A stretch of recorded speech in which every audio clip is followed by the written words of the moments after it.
Hi guys, thank you so much for the tremendous response for our of Ustaad. చాలామంది మెత్తని మట్టి ఆ lyric ఒకటి, బండరాళ్ళని బద్దలు కొట్టే లిరిక్లు ఇవన్నీ వేరే వేరే వాళ్ళ ఎడిట్లు చేసి పంపిస్తుంటే ఎటర్లీ రష్ వస్తుంది. Thanks a lot.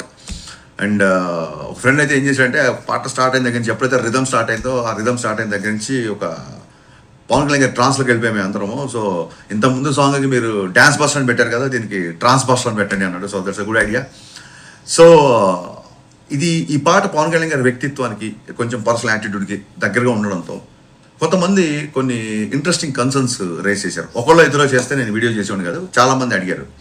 సో వాళ్ళ డౌట్ ఏంటంటే, అన్న సినిమాలో పొలిటికల్ డైలాగ్స్ ఉంటాయా, పొలిటికల్గా రెఫరెన్స్లు కానీ అలాంటి డైలాగులు ఉంటాయా అని చెప్పి అడిగారు. సో ఈ విషయంలో క్లియర్గా చెప్పాల్సింది ఏంటంటే, డే 1 నుంచి పవన్ కళ్యాణ్ గారు సినిమాలాగా, సినిమా అంటే వినోదం, సినిమా వేరు పాలిటిక్స్ వేరు అనేది ఆయన డే 1 నుంచి మాకు అందరూ క్లియర్గా చెప్పారు. ఆయన కూడా అదే ఫాలో అవుతారు. అందుకే చూడండి, సిద్ధాంతపరంగా విభేదాలు ఉన్నా సరే పవన్ కళ్యాణ్ గారు వకీల్ సాబ్లో కానీ ఓజీలో కానీ ప్రకాష్ రాజ్ గారితో యాక్ట్ చేశారు. ఎందుకు యాక్ట్ చేశారంటే ఆయన పాలసీ పరమైన పోరాటం తప్ప పర్సనల్ పరమైన పోరాటం, పర్సనల్ అటాకింగ్ ఆయన ఎప్పుడు ఏం చేయడు.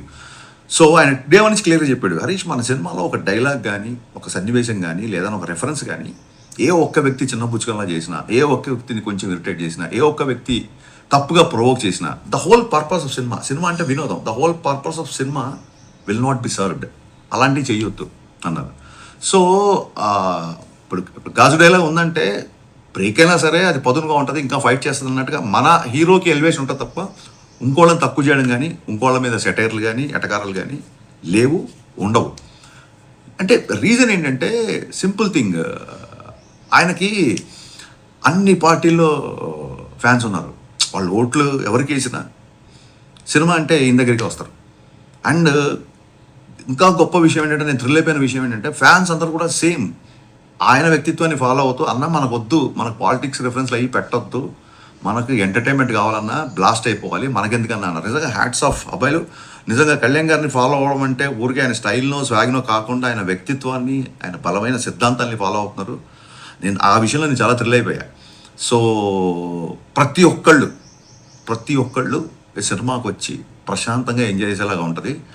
సో ఏ ఒక్క వ్యక్తినో, ఏ ఒక్క పార్టీనో, ఏ ఒక్క వర్గాన్నో చిన్నపుచ్చుకోలా కానీ, కించపరిచేలాగా కానీ, వెటకారపు ధోరణులు కానీ ఎక్కడా సినిమాలో ఉండదు. అందరూ కలిసి ఎంజాయ్ చేయాలని ఈ సినిమా యొక్క ముఖ్య ఉద్దేశం.